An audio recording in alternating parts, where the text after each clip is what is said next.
불교 용어 중에요. 여러분, 인생은 고해다라는 말이 있습니다. 이 말의 의미는 사람의 인생은 온갖 어려움과 고통으로 차 있다라는 뜻입니다. 인생을 살다 보면 굳이 내가 그 고난을 찾아가지 않아도 다양한 어려움과 고통이 나에게 찾아옵니다. 우리가 기독교인이 되면 이런 고난과 시험이 줄어들 것 같지만 여러분, 전혀 그렇지가 않습니다. 오히려 우리가 기독교인이 돼서 하나님 뜻대로 이 세상에서 빛과 소금으로 더 잘 살려고 하면 할수록 오히려 고난과 시험이 더 많이 우리에게 찾아올 때가 있습니다. 1861년에요. 여러분, 존 워너 메이커라는 사람이 필라델피아에 자신의 이름을 딴 미국 최초의 근대식 백화점을 열게 됐습니다. 이 백화점이요, 문을 열자마자 한 가지 이슈로 굉장히 유명해지게 됐는데, 그것은 바로 이 백화점이 미국에서 처음으로 가격 정찰제를 시행했기 때문입니다. 당시의 상점에서는 이 고객에게 물건을 팔 때 가격을 이렇게 정해놓고 파는 게 아니라 판매원이 고객하고 이렇게 흥정을 해가지고 가격을 결정을 하는 거였습니다. 그러다 보니까 이 상품의 시세를 잘 알지 못하는 고객들이 훨씬 비싼 가격의 물건을 구매하게 되는 일들이 종종 일어나게 됐습니다. 이 신실한 기독교인이었던 워너메이커가 레위기 19장 11절 말씀을 읽으면서 큰 도전을 받게 됐습니다. 너희는 도둑질하지 말며 속이지 말며 서로 거짓말하지 말라, 이 말씀이거든요. 그러니까 워너메이커는 장사를 하면서 내가 절대 고객들을 속이면 안 되겠다라는 이제 결단을 하게 된 거예요. 그래서 이 백화점에서 이 가격 정찰제, 지금 가면 가격표가 다 써 있잖아요. 이 제도를 도입을 하게 된 겁니다. 그래서 더 많은 돈을 벌기 위해서 이제 내가 가격을 속이지 않고 정직하게 판매하겠다라는 결단을 한 건데, 이 워너메이커의 이런 결단이요, 좋은 어떤 반응을 끌고 온 게 아니라 오히려 주변에 훨씬 더 부정적인 반응을 끌고 왔습니다. 우선 주변에 있는 많은 상인들이 이 워너메이커를 비웃기 시작하는 거예요.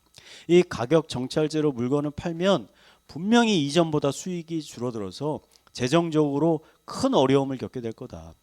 실제로 가격 정찰제를 시행하니까 이 백화점의 수입이 줄어들기 시작합니다. 또 많은 상인들이 이 워너메이커가 가격 정찰제를 시행함으로 인해서 고객들이 자신들이 운영하는 상점에도 이런 정찰제를 요구할까 봐 이 사람들이 두려운 겁니다. 그래서 워너메이커 백화점에 물건 납품하는 것을 막았어요. 중지시키는 겁니다. 그래가지고 이 백화점이 판매할 물건을 확보하는데 굉장히 큰 어려움을 겪게 된 것입니다. 워너메이커는 보다 정직하게 고객들에게 피해를 주지 않기 위해서 이런 정찰제를 시행했는데 오히려 주변의 많은 사람들의 조롱과 비난과 또 공격을 받게 됐다는 겁니다. 여러분, 이런 워너메이커가 경험한 것 같은 일들이요, 우리들이 이 세상에서 살아가는 동안 경험할 수 있는 수많은 고난과 시험입니다. 세상은 우리가 이런 빛과 소금으로 잘 살려고 하면 우리를 칭찬하고 격려하는 것이 아니라 오히려 우리를 공격하고 시험하는 일들이 너무나 많다는 거죠. 그러니까 바울은 이러한 상황에 처해 있는 성도들을 향해서 뭐라고 이야기하냐면, 우리 갈라디아서 6장 9절 말씀 한번 읽어볼까요? 한번 읽겠습니다. 시작. 우리가 선을 행하되 낙심하지 말지니 포기하지 아니하면 때가 이름에 거두리라. 아멘. 여러분, 하나님이 기뻐하시는 뜻대로 살아가기를 힘쓰되 여러분 그 과정에서 고난과 고통이 있더라도요, 여러분 너무 낙심하지 마시기 바랍니다. 포기하지 마시기 바랍니다. 우리가 포기하지 않고 그 길을 끝까지 따라가다 보면 어떤 게 나옵니까? 하나님이 준비하신 더 큰 은혜와 축복이 우리를 기다리고 있다는 것입니다. 여러분, 아멘이십니까? 그래서 저는 오늘 이 시험을 이기는 힘에 대한 말씀을 여러분과 함께 나누려고 합니다. 오늘 말씀을 통해 여러분의 삶에 찾아오는 그 다양한 시험들을 이겨내고 하나님이 주시는 풍성한 은혜들을 누리는 성도님들이 되시기를 간절히 축원드리겠습니다. 옆에 분들에게 이렇게 권면합시다. 시험에서 승리합시다. 우리 3장 1절 말씀 한번 읽고 시작해 볼까요? 다니엘 3장 1절 말씀 한번 읽겠습니다. 시작. 느부갓네살 왕이 금으로 신상을 만들었으니 높이는 60규빗이요 너비는 6규빗이라. 그것을 바벨론 지방의 두라 평지에 세웠더라. 아멘. 여러분, 사람들이요, 어떤 사람의 업적과 공로를 기리기 위해서 그 사람을 닮은 커다란 동상들을 세우곤 합니다. 우리나라에도 광화문에 가보면 여러분 이순신 장군 동상, 세종대왕 동상, 커다란 동상이 있습니다. 여러분 어떤 사람이 죽은 후에 그 사람의 업적을 기리기 위해서 동상을 세운다면 큰 문제가 되지 않지만 그 사람이 살아있는 동안에 동상을 세운다는 것은 어떤 의미입니까? 그 사람을 신처럼 숭배한다는 의미입니다. 그 대표적인 예가 우리 가까이 있죠. 북쪽에 가면 북한에 가면 그런 대표적인 예가 있잖아요. 북한에 가면 김일성, 김정일 거대한 동상이 있거든요. 그래서 북한 관련 영상을 보면 지금도 수많은 그 북한의 주민들이 그 동상 앞에 가서 절하고 또 인사하고 또 찬양하고 그런 일들이 있지 않습니까? 오늘 다니엘서의 상황이 이것과 똑같았다는 거예요. 이 바벨론의 왕 느부갓네살 왕은요, 여러분 위대한 왕입니다. 역사적으로 보면 굉장히 위대한 왕입니다. 20살의 젊은 나이에 왕위에 오른 이 느부갓네살이요, 정말 짧은 시간에 이 바벨론을 강국으로 변화시켰습니다. 그리고 특히 그가 전쟁에 능했는데 당시 최대 강국이었던 아수르를 무너뜨리고 애굽과 이스라엘까지 다 무너뜨렸어요. 그러니까 전쟁에 너무나 뛰어난 능력을 가진 사람입니다. 메소포타미아 지역 전체를 통일한 이 느부갓네살 왕이 자신의 이 위대한 업적을 자랑하기 위해서 자신을 닮은 거대한 금 신상을 만든 거예요. 동도 아니고 금으로 만든 겁니다. 근데 그 크기가 얼마나 크냐면 높이가 27m입니다. 27m. 너비가 3m인데 이게 여러분 감이 잘 안 오시죠? 여러분 광화문에 있는 이순신 장군의 동상의 키가 6.5m예요. 6.5m. 그러니까 그거의 4배가 높다는 겁니다. 아파트 10층 높이입니다. 아파트 10층 높이만한 신상을 만든 거예요. 여러분 이순신 동상 옆에만 가도요, 우리가 굉장히 큰 위압감을 느낍니다. 거대하니까. 근데 그거보다 훨씬 더 큰 금신상 앞에 가면 여러분 어떤 느낌을 받을까요? 굉장한 위압감을 받습니다. 그리고 입에서 저절로 감탄이 터져나올 수밖에 없습니다. 이 금신상을 만들고 나서 느부갓네살 왕이 바벨론 제국에 있는 모든 관리들을 다 불러 모아서 그 신상 앞에 절을 하게 하는 겁니다.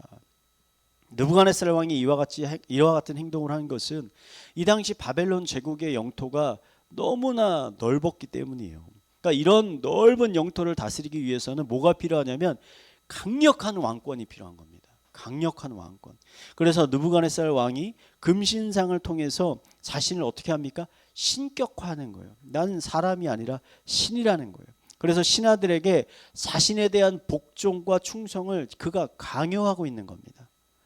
느부갓네살 왕은 누구든지 이 명령에 불복하면 맹렬히 타는 풀무불에 던져버리겠다라고 엄포를 놓습니다. 금신상에 절하지 않는 것은 자신의 권위에 도전하는 것과 같다라고 경고를 하고 있는 겁니다. 그날 그 자리에 다니엘의 세 친구가 있었습니다. 그들은 다니엘과 같이 왕의 마음에 들어서 이 바벨론의 관리로 일을 하고 있는 겁니다. 그들이 비록 이 바벨론의 관리로 살고 있었지만 여전히 하나님을 예배하고 그 말씀에 따라 살려고 열심히 노력하는 삶을 살고 있었습니다. 그래서 관리직을 수행하면서도 늘 말씀대로 정직하게 일하고 약하고 가난한 사람들을 돕는 선한 삶을 살고 있는 거예요. 그런데 그런 이들에게 오늘 정말 큰 시험이 닥쳐온 거죠. 율법에는 뭐라고 말합니까? 절대 우상에게 절하거나 숭배하지 말라고 10계명에 그렇게 써 있잖아요. 금지하고 있는데 지금 금신상 앞에 절하지 않으면 어떻게 됩니까? 당장 목숨이 날아갈 판이에요. 근데 오늘 말씀을 보니까 이 세 사람이 위험을 무릅쓰고 금신상에게 절을 하지 않았습니다. 이때 평소에 이 세 친구를 시기 질투하고 있던 이 바벨론 출신의 몇몇 관리들이 그들이 절을 안 하는 것을 딱 보고 있다가 이 사실을 왕에게 가서 일러 바친 거예요. 이 이야기를 들은 왕이 크게 화를 내면서 이 세 사람을 당장 끌고 오라고 합니다. 그리고 왕이 묻습니다. 저 사람들이 고발한 것이 사실이냐? 너희가 정말 절을 하지 않았어? 라고 묻자 세 사람이 솔직하게 그렇다라고 대답합니다. 그러자 왕이 최후 통첩의 말을 합니다. 15절 말씀인데 중요하니까 우리 한 번 읽겠습니다. 시작.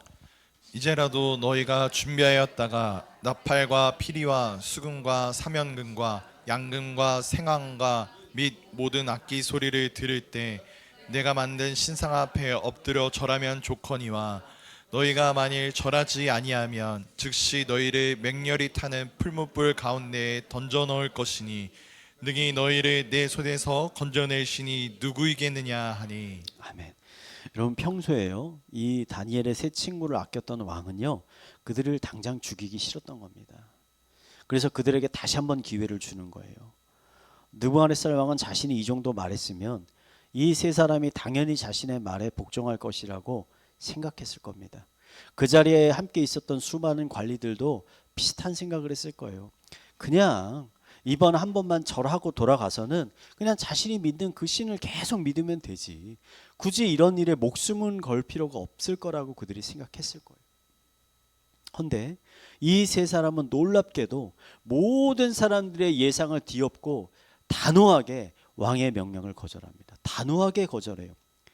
자신의 권위를 세우기 위해서 특별히 만든 자리잖아요 지금.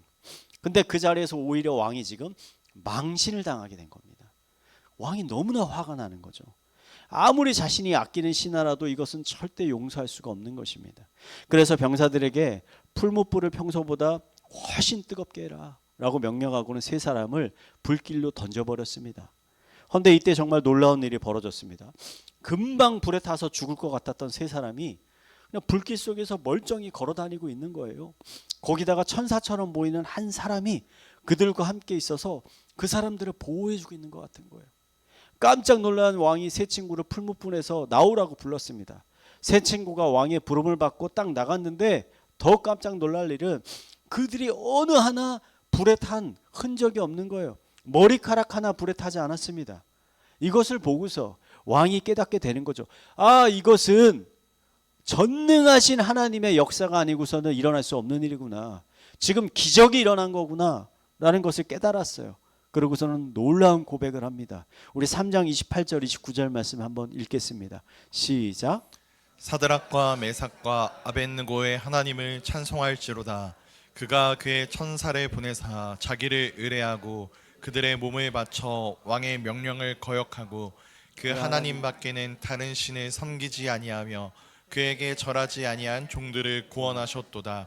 그러므로 내가 이제 조서를 내리노니 각 백성과 각 나라와 각 언어를 말하는 자가 모두 사드락과 메삭과 아벳느고의 하나님께 경솔히 말하거든 그 몸을 쪼개고 그 집을 거름토로 삼을지니 이는 이같이 사람을 구원할 다른 신이 없음이니라 하더라. 아멘. 여러분 결국 믿음을 지키기 위해서 지금 목숨까지 내놓았던 세 사람은 어떻게 됐습니까? 자신의 믿음을 지켰을 뿐만 아니라 목숨도 구원을 받게 됐어요.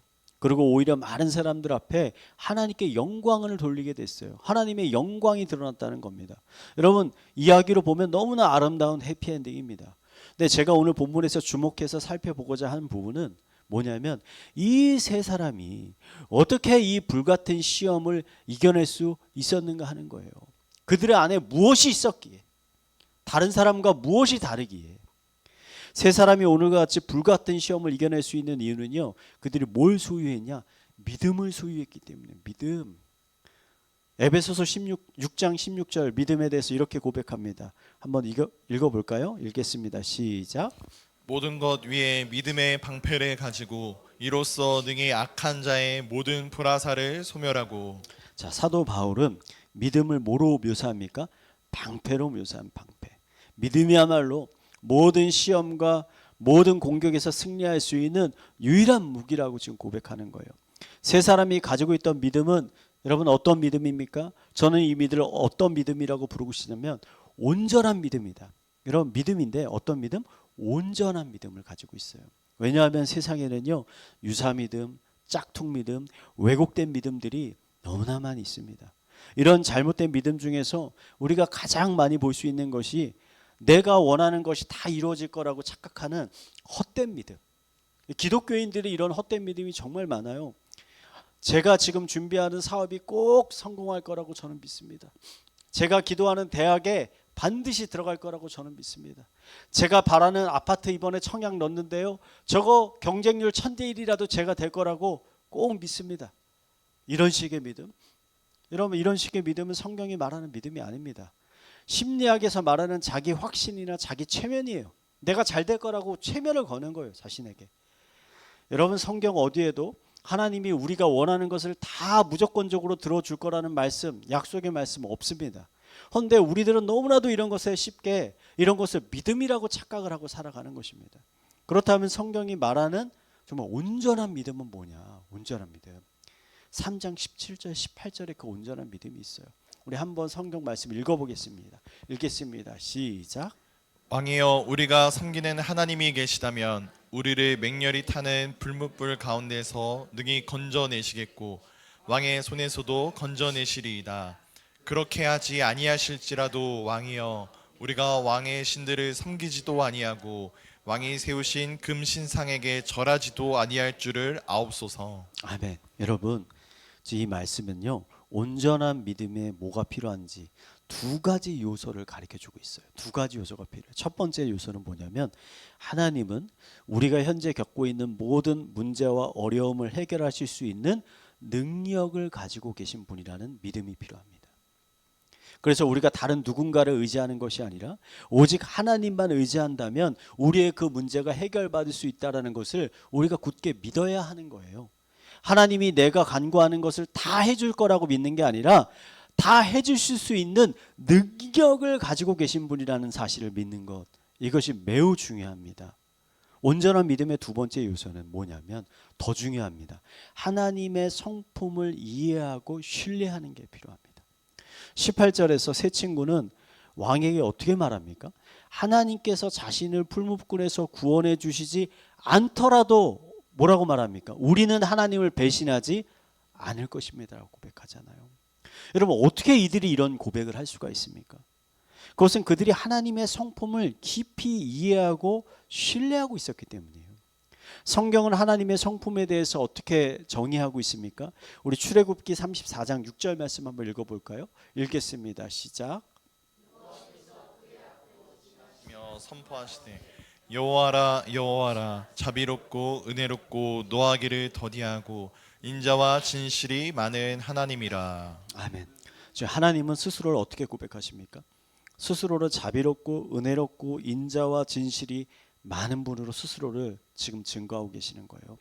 그러니까 다니엘의 세 친구는 이러한 하나님의 성품을 이해하고 또 신뢰하고 믿고 있었다는 겁니다. 온전한 믿음은 여러분, 우리 머릿속으로 우리가 상상하는 하나님을 믿는 것이 아니라 성경이 증거하고 있는 하나님을 우리가 믿는 것입니다. 만약에 하나님이 이러한 성품을 가지고 계신 분이라면 하나님은 어떻겠습니까? 우리의 모든 상황을 누구보다도 잘 이해하시고 우리의 간구에 최선의 방법으로 응답하시지 않겠습니까? 그렇잖아요.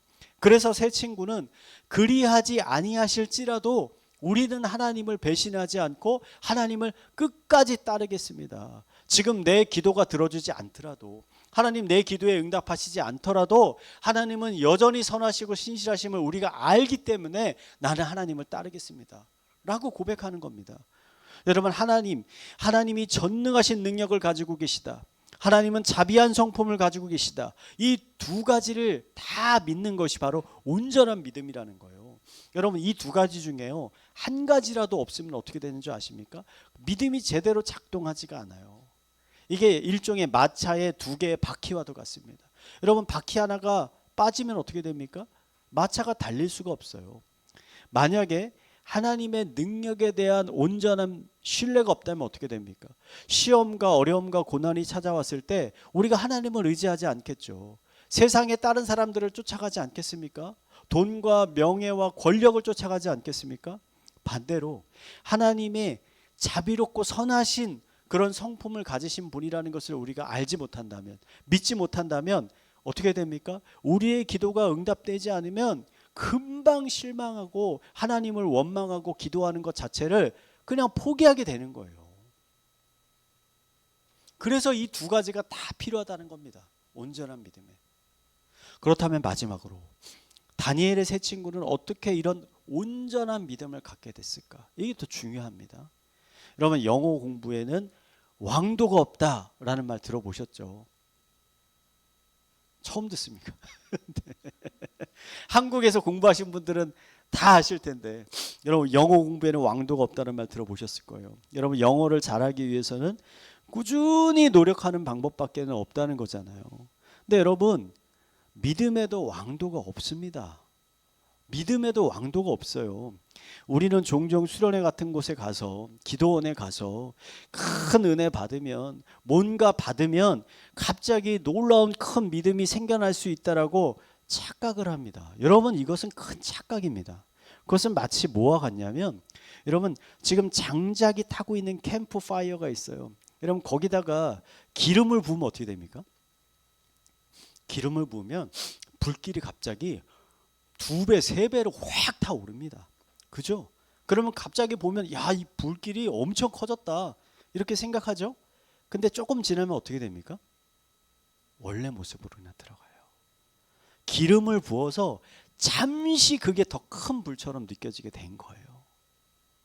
여러분 우리가 잘 모르는 사람을 만났는데 그 사람에 대해서 잘 알지도 못하고 경험도 하지 못했는데 그 사람을 내가 100% 신뢰한다, 100% 믿는다. 여러분 이게 정상적인 믿음이라고 할 수 있습니까? 아니죠.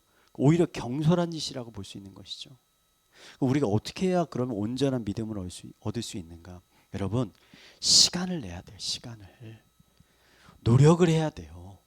하나님과 더 많은 시간을 보내야 돼요. 오늘 찬양하는데 저 너무 은혜롭더라고요. 하나님의 사귐이라는 찬양이 있었잖아요. 여러분 하나님과 사귐이 있어야 돼요. 사귐이. 말씀을 통해 하나님이 어떠한 분이신지를 우리가 배워야 돼요. 깨달아야 돼. 또 하나님이 말씀을 통해서 우리에게 어떠한 약속을 주셨는지를 우리가 알아야 됩니다. 그래야 그 약속을 우리가 붙들 수 있잖아요. 기도를 통해서 하나님께서 내 기도를 들으시고 응답하신다라는 사실을 우리가 체험해야 돼요. 경험을 해야 되는 겁니다. 바벨론의 포로로 끌려온 이 다니엘과 세 친구가요, 나라도 망하고 성전도 다 무너졌지만 이들이 그곳에서도 하나님과 교제하는 삶을 잃어버리지 않았다는 거예요. 말씀을 보면 다니엘은 시간을 정해서 하루에 3번씩 하나님 앞에 나가 기도했습니다.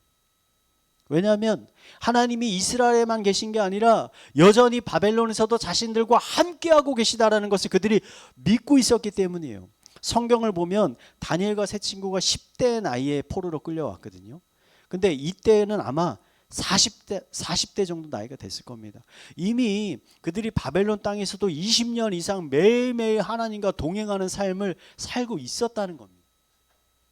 다니엘의 세 친구가 오늘 느부갓네살 왕 앞에서 보인 이 놀라운 결단이 여러분 갑자기 벅차오르는 감정적인 충동이나 열정에서 나온 게 아니라는 겁니다.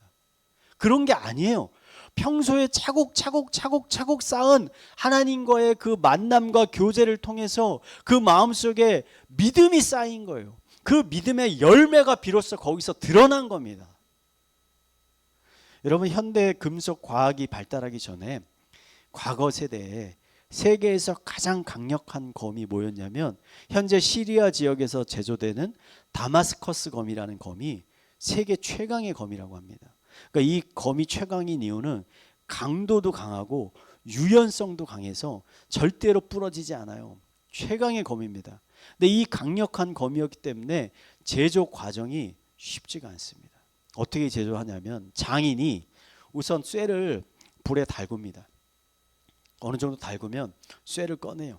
그래서 쇠를 망치로 두들기기 시작하는데 그 쇠를 평평한 것을 반으로 접습니다. 그럼 반으로 접은 걸 다시 쇠를 쳐가지고 또 평평하게 만듭니다.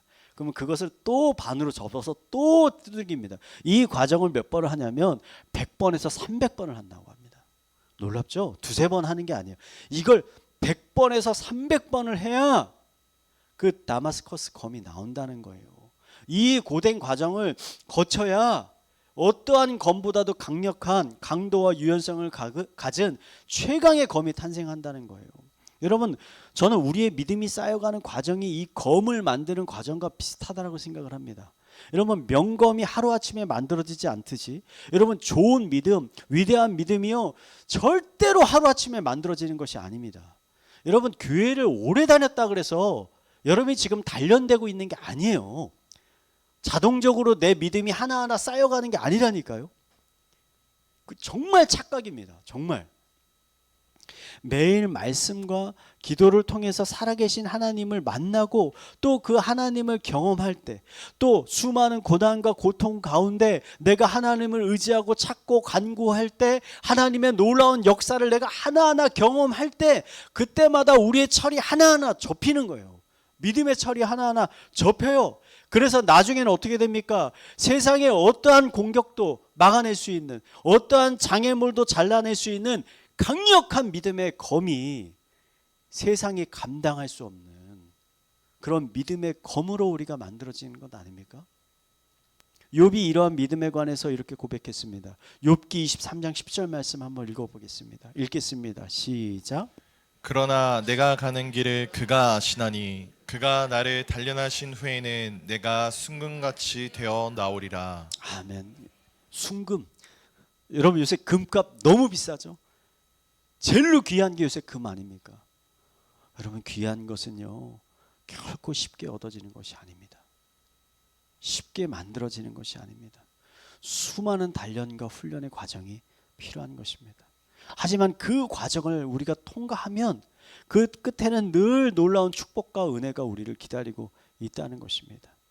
고난과 시험이 찾아올 때만 하나님을 찾지 마시고요. 여러분 평소에 하나님과 사귐이 있는 삶, 교제가 있는 삶을 살아가시기 바랍니다. 여러분 하루에요 한 장이라도 말씀을 읽고, 한 장 힘들어요? 한 구절도 괜찮아요. 한 구절이라도 말씀을 읽고 그 말씀을 묵상하시기 바랍니다. 하루에 1분이라도 여러분의 마음을 집중해서 하나님께 기도하시기 바랍니다. 여러분이 하나님을 찾고 찾으면 하나님은 여러분을 꼭 만나 주실 것입니다. 그리고 여러분의 마음에 정금과 같은 온전한 믿음을 허락하여 주실 것입니다. 그리고 이 온전한 믿음이 세상으로부터 오는 모든 시험과 유혹에서 여러분을 안전하게 지켜줄 뿐만 아니라 여러분의 마음에 놀라운 평안과 기쁨을 줄 것입니다. 이런 믿음이 주는 놀라운 은혜가 이 시간 함께하고 계시는 모든 성도님들의 심령 가운데 충만하게 부어지게 되기를 마지막으로 축원드리겠습니다.